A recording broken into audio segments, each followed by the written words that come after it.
So S stands for situation, and this is about behavioral-based questions. So what's the situation? It could be teamwork, conflict, innovation, whatever. And then we're going to give them a scenario of some sort, an obstacle or an opportunity. Okay, and I'm going to show you some examples of this here in a second. Action, this is the behavior part. What did you actually do? How did you respond? And then the thing that we haven't talked about yet, you could add this. What were the results? What was the outcome? What happened as a result of it? Or you can even have a follow-up question here is, if you were to do it again, would you do it any different? Okay, so here's an example. Tell me about a team that you were part of, and give an example of a time when there was conflict on that team. What did you do? And then what was the impact? So again, we're asking people to reflect back on a specific situation. Another one. Tell me about a difficult customer you had to deal with. What made them a challenge? And how did you handle it? What was the end result? So it's still the same situation. Reflect back on a specific situation that is job related. And in something like this, not only do we get a sense about their behavior, but we also get a sense about their knowledge as well. Now, I should say we could ask kind of the 1-2 question here. We could ask that hypothetical question first. Say in this case, you could say, what would you do if you had a difficult question? It's very hypothetical. And they would tell you. And then you could say, well, give me an example of when that actually happened. And so that would certainly be okay. You could test the knowledge first and then follow up with what did they actually do, or give them an actual example. Here's another level to this.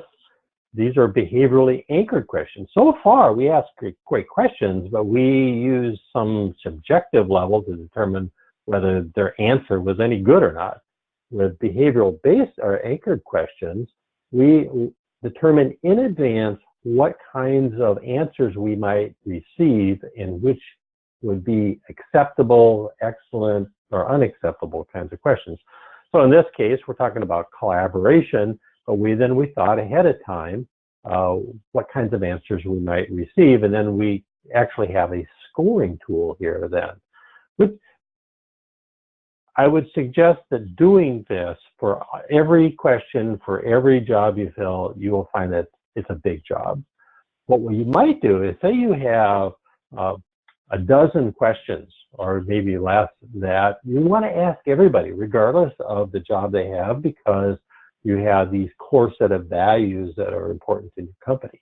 You might build these behaviorally anchored questions this way. But you will find that when you dig through and start asking, okay, what's a good answer and what's a bad answer, it turns into quite a lot of work. But it's really useful work, because otherwise, again, it just has more subjectivity in it than we really want to have. So as a result, with any interview, behavioral or otherwise, people are going to answer a question and it's probably going to raise more questions to you. I think that's totally fine. I'm not going to go through these, but here's a number of follow-up questions that we might ask. They helps us dig a little bit deeper and get to know the candidate a little bit more. The thing is, lots of times candidates are fooled by these questions, or they're surprised is the better word.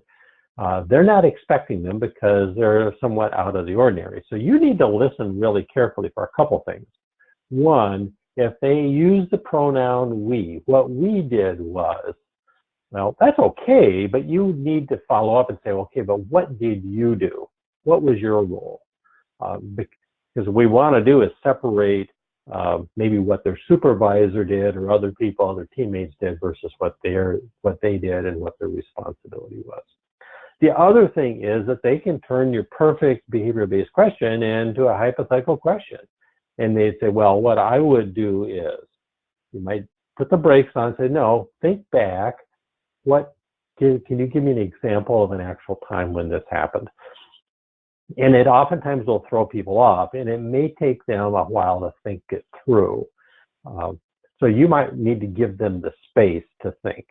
The other thing that could happen is maybe they've never had that situation. Maybe they are a fairly new graduate, they have very limited work experience, And so in that case, they do have to answer it from a hypothetical perspective because they just have never gone through that experience. Well, and that's useful for you to know as well.